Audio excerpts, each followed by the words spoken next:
painters who worked along the Côte d'Azur used small dabs of color to create their masterpieces. On this day, Rick Wells painted the picture of the perfect triathlon in broad, strong strokes. For Wells, it was not just a victory over Tenley, one of the all-time great triathletes. He had conquered the unknown by testing his own limitations and pushing himself beyond where he'd been before.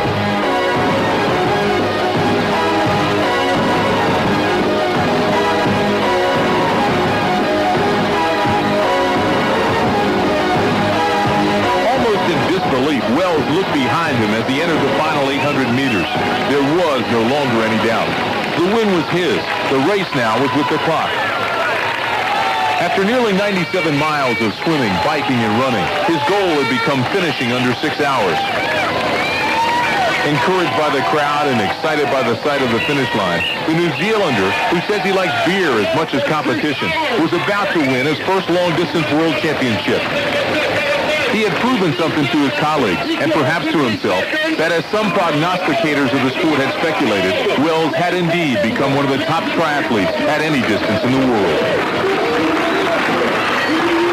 His final time, 5 hours, 59 minutes, 53 seconds. Exhausted, Richard Wells still managed to smile.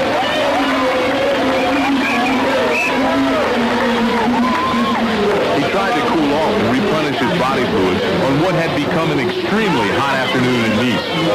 He made his way through the crowd, but stopped to talk with our Craig Masbeck. Richard, congratulations. You were the confident one before the race. You said you could do it. You came out of the swim ahead. Did you ever worry that they might catch you? Yeah, I don't think I had it won until I crossed the line. Well, you had a great lead in the swim, and you held it all the way through. Now, you've won the short distance world championships. You've won the long distance world championship. Are you the best triathlete in the world? One of the best. I wouldn't say I was the best. There's a lot of good guys out there, and today I had a good day, and so I'm happy. You said if you didn't win, you'd head straight for the beer tent. Now that you've won, what are you going to do tonight? I'll head for the beer tent.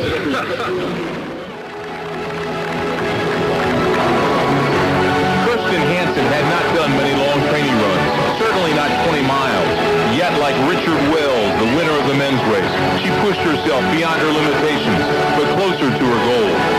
Hansen had made up more than 7.5 minutes over the last 86 miles, and in a short time, with 3 minutes between her and Colleen Cannon. But the question remained, had she shaken her for good?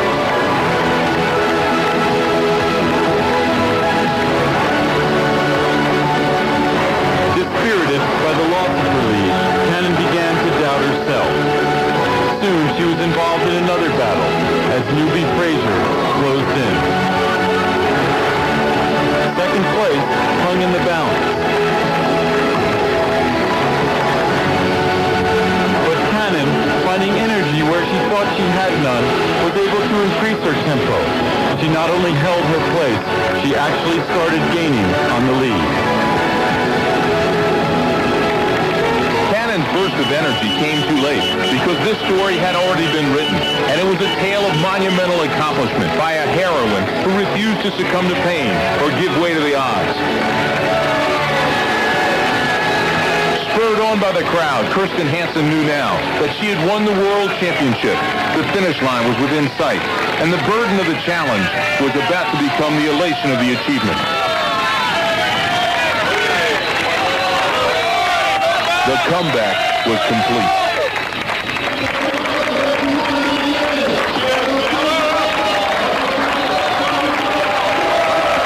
The 26-year-old resident of Denver may have garnered her greatest athletic feat halfway around the world.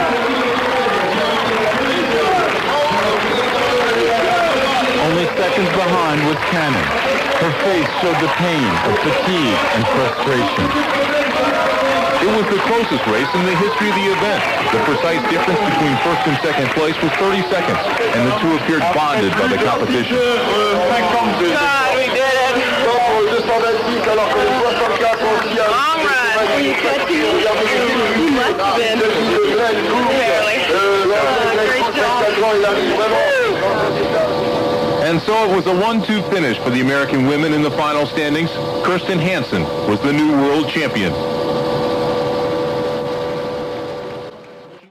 Hi everybody, Ross here, and this is episode 11 of the Streak podcast. That was Rick Wells and Kirsten Hansen winning the 1987 Nice Triathlon. There's a link to the full video in the show notes. The race was held on the 25th of October and was the last important international race of the season. The 1987 season had been a long one for Hansen and Wells. Both had been active on the USTS circuit. Hansen actually won the final in Hilton Head and the overall Coke Grand Prix, and both had peaked mid-season for the $100,000 race in Bermuda, where Hansen won and Wells got fourth. There's a link to the Bermuda video in the show notes. It's a good one. But Hansen and Wells' seasons actually started in January. In the Nice audio, when Craig Masbach says that Wells was the short-distance world champion, he was referring to the self-titled World Sprint Championships that took place in Perth, Australia on the 17th of January 1987. Episode 3 of the Streak podcast was about the emergence of aerobars in the spring of 1987. Well, those World Sprint Championships were the last internationally significant triathlon without aerobars. But before we get into Perth, let's start our story by jumping ahead to the 31st of March 1989 with the formation of the International Triathlon Union at meetings held in Avignon, France. Finally, after previous failed attempts to form a world governing body, the main triathlon centres of Europe, the USA, Australasia and Japan came together to defeat their common enemy. That was the International Modern Pentathlon Union, a body that had offered to govern triathlon and give the sport its best chance of eventually being accepted into the Olympic Games. But there were also rumours that the UIPM wanted to change the format of triathlon completely, maybe into a points-based event like the Modern Pentathlon, with 3 individual time trials. During these meetings, Les MacDonald became the first president of the ITU. Les was British-born, held a Canadian passport and spoke French. He was also passionate about moving triathlon forward as a highly organised global sport and eventually getting it into the Olympics. It was also decided that the first official World Short Course Championships, organised under this new world governing body, would take place in Avignon on the 6th of August 1989. Those races were won by Erin Baker and Mark Allen. The ITU then launched a World Cup series in 1991 and organised the first World Long Distance Championships in Nice in 1994. But as I mentioned earlier, before the formation of the ITU in 1989, there were several other attempts to form a world governing body. At a conference in Amsterdam on the 14th and 15th of November 1987, the Triathlon Fédération Internationale, or TFI, was created, and the city of Kelowna in Canada was awarded their first World Championships. But after these meetings, and during subsequent meetings in Vancouver on the 30th of January 1988, there was a falling out between the representatives from the United States and the Europeans due to the system of voting on decisions. Also, there was no consensus on what to do about Japan's potential membership, as they showed up to Amsterdam with 2 rival federations. Member countries of the ETU refused to attend the Kelowna race, and so it was scrapped as an official world championship. The race went ahead, however, and is also out there on YouTube. Link in the show notes. Now, before all these political kerfuffles happened, as well as Perth, there were already 2 other races being proclaimed as world championships. The first Nice International Triathlon took place on the 20th of November 1982 and was billed by the organisers IMG and the broadcaster NBC as the World Triathlon Championships. Then, in reaction, the Hawaii Ironman and their broadcaster ABC also decided to use the designation in October 1982. Already for the February 1982 race, they'd put the words World Triathlon on their publicity poster and the winners' trophies. The second Hawaii Ironman of 1982 took place 6 weeks before Nice, on the 9th of October. In later years, Nice would do the switcheroo and schedule their event a couple of weeks before Hawaii, in an attempt to either get the pros at their freshest or force them to make a choice between the two races.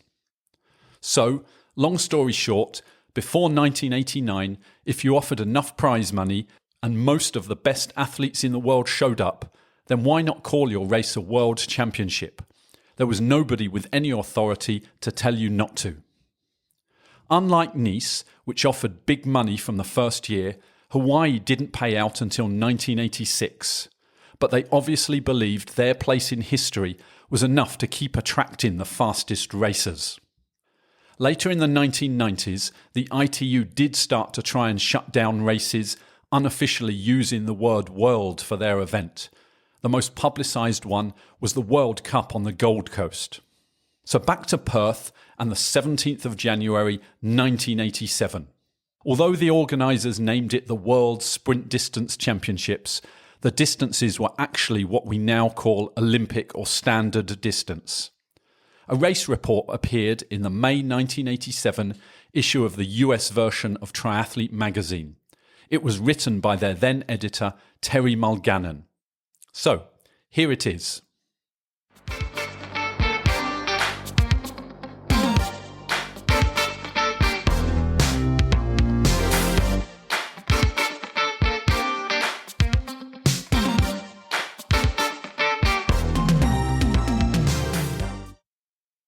Upset in Australia. The Big Four get hammered down under, by Terry Mulgannon. In January and early February, the eyes of the world looked west, towards Western Australia to be exact, and the America's Cup yacht race in Fremantle. The longest winning streak in sports history began in 1851, when the schooner America beat British rivals for the large silver cup that would eventually be named after the country that called the trophy its own. Dennis Conner, a skipper from San Diego, suffered the humiliation of losing it for the first time for the United States in 1983, when an aggressive challenge from down under appeared in the form of Australia 2. That boat got to take the cup to that country, and Dennis Conner had wanted to avenge himself ever since. By mid-January, the world's most prestigious yachting event had reached its semi-finals. Kookaburra 2 was racing against Australia 4 to determine which boat got to defend the cup for Australia, and Conner's Stars and Stripes was pitted against Kiwi Magic to decide whether the challengers would be Americans or New Zealanders. Fremantle is just about 10 miles from Perth, the capital of Western Australia, the country's largest province, and the former city serves as the seaport for the latter. Formerly a run-down, dingy coastal town, Fremantle underwent substantial facelift to host the Cup, and all of Perth geared up for the event that was to put the city on the map, or at least help the world find it. Perth, you see, is the most far-removed state or national capital in the world, with almost 3,000 miles of desert separating it from Sydney, and it's about 2,000 miles from the nearest other big city or capital.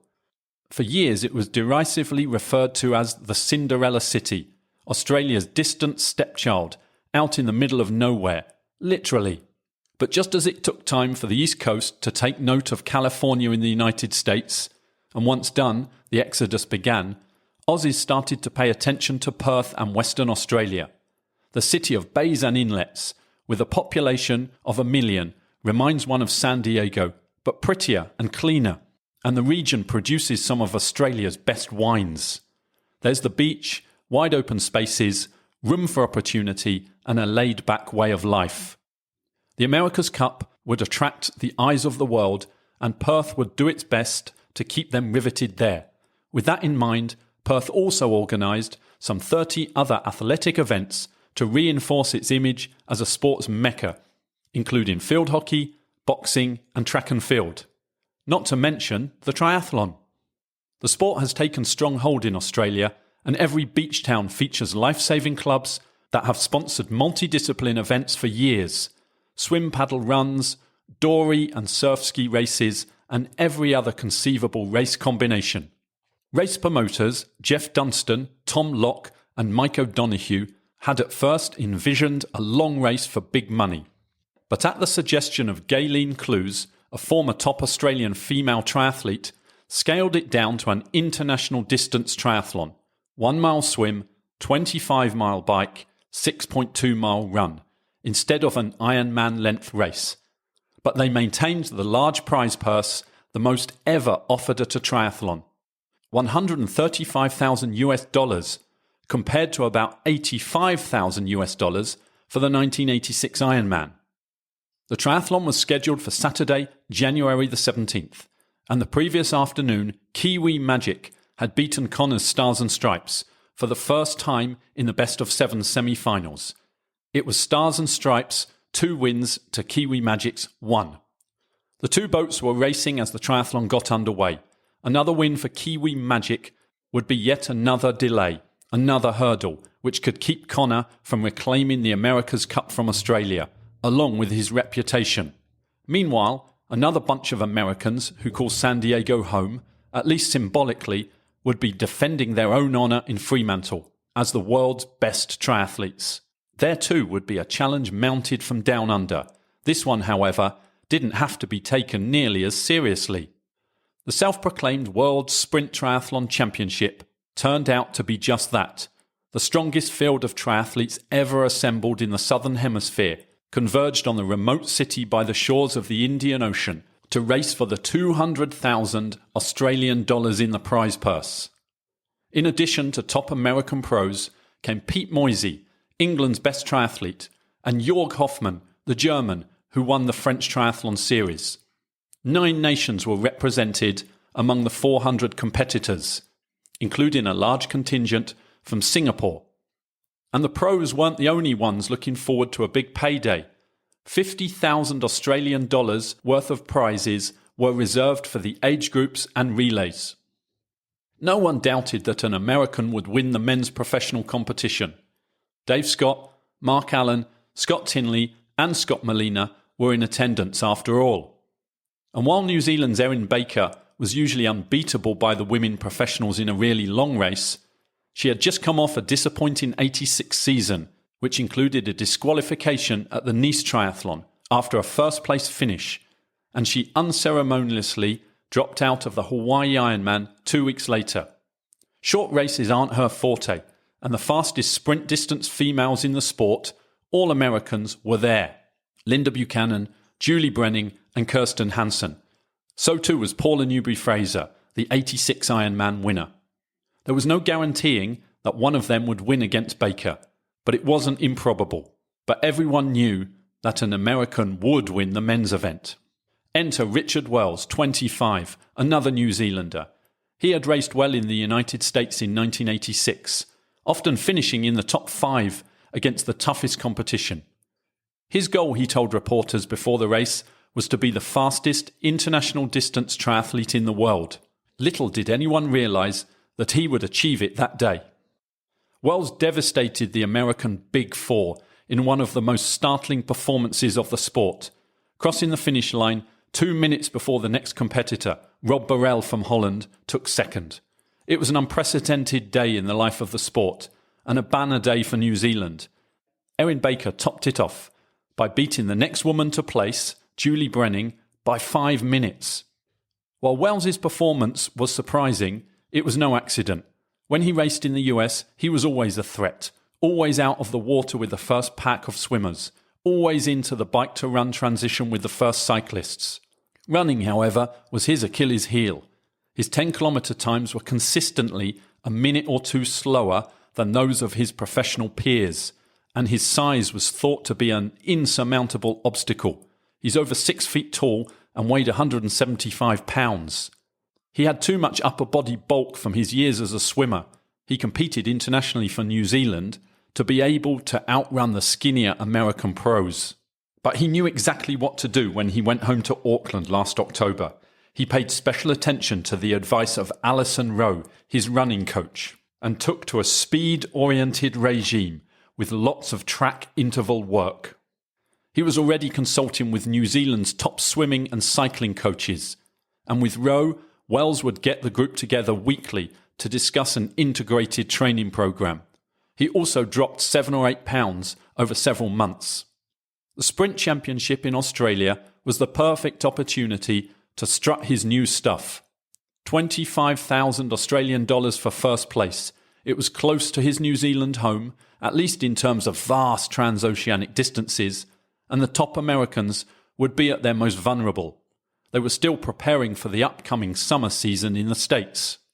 Wells was the first pro man out of the water in 1829, 30 seconds ahead of Australia's Stephen Foster, and a minute before the main pack of professionals came in: George Hoover, Dave Scott, Scott Tinley, Mark Allen, and Scott Molina from the United States, and Rob Burrell, Holland, and Mark Dragon, Australia. Then Wells went onto the flat, fast, but windy bike course and did it again. He had the fastest bike split, 58.38, and he gained yet another minute on the fastest of the pros he'd left behind. He'd been gone for 2 minutes by the time Burrell, Foster and Tinley hit the transition area, after battling fiercely for second throughout the bike portion. His 10k run split wasn't the fastest of the day, but Wells didn't need it. Burrell, Tinley and Foster ran neck and neck, with respective times of 32.14, 32.16 and 32.35, all faster than Wells's 32.42. But not much faster, and he had a 2-minute lead. He won the race in 1:49.49, almost 2 minutes ahead of Burrell. Tinley and Foster followed within seconds, and then Mark Allen a minute and a half later. The other half of the Big Four, Dave Scott and Scott Molina, finished a distant 7th and 9th respectively. Erin Baker didn't take the lead so early. She was a couple of minutes behind the first women to finish the swim, but she rode her bike 3 minutes faster than anyone else, and she had the second fastest 10k split. It was enough to give her a 5-minute margin by the end of the race. She always knew she could beat the best, if given the opportunity, but because of problems entering the United States, it was hard to prove. She'll be racing in America this summer, however, and it may be a sobering experience for female professionals. Erin Baker has shown that she's good at all distances, no matter whom she races against. Wells savoured his victory after the race as he engaged in his favourite pastime, drinking double brown beer, provided by its manufacturer and his sponsor, Dominion Breweries of New Zealand. If I had to choose between beer and triathlons, I'd have to take the beer, says Wells. That's what you do with your mates. You drink the beer till it's all gone, or they're all gone. Molina made the mistake of trying to keep up with Wells, and he was long gone before the beer or the Kiwi quit. Wells took his victory in stride and denied that he was surprised. I knew what I had to do when I got home last year and did it. Someone had to defeat those guys eventually. Scott Tinley wasn't very impressed.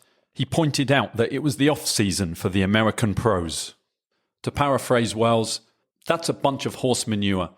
When I raced in the States, it was always my off-season. That excuse might be valid for an early season long race, but it doesn't hold as much water for a short triathlon. An off-season or not, it never made much difference.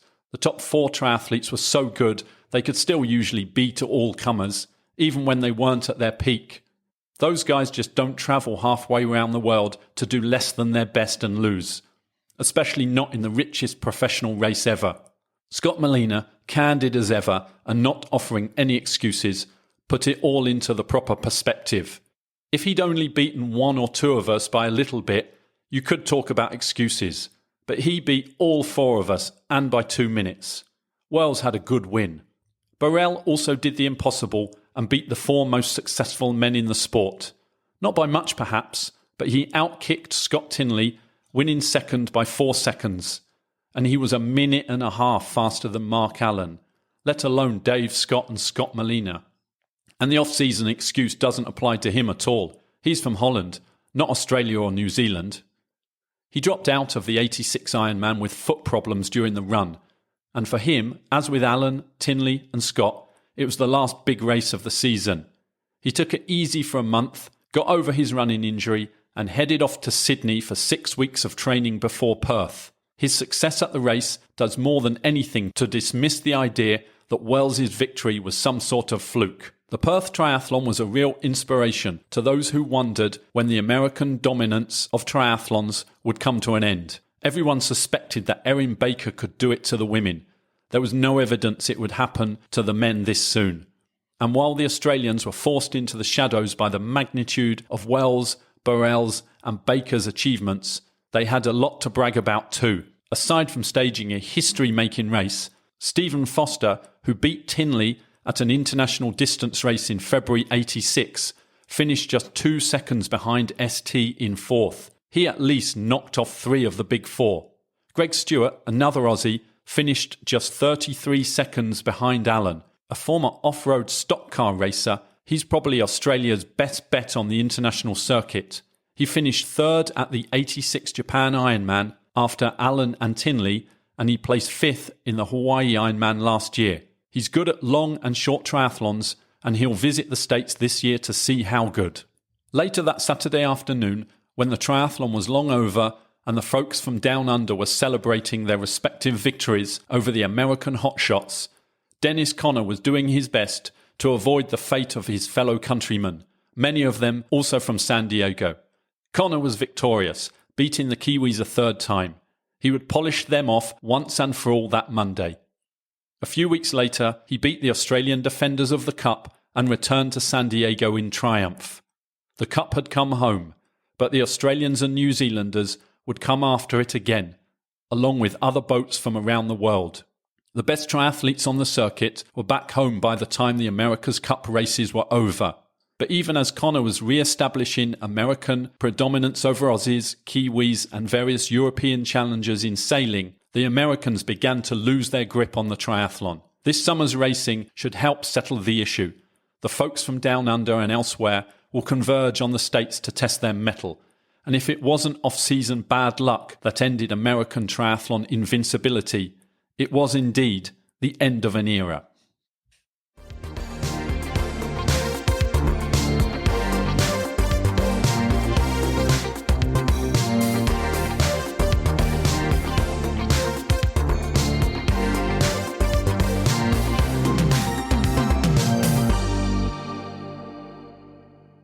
The top 10 results weren't mentioned in the article, so here they are. In the women's race, 1st, Erin Baker, 2nd, Julie Brenning, 3rd, Kirsten Hansen, 4th, Carol Pickard, 5th, Jan Ripple, 6th, Paula Newby-Fraser, 7th, Linda Buchanan, 8th, Sue Turner, 9th, Sue Smith, 10th, Dina Blegg.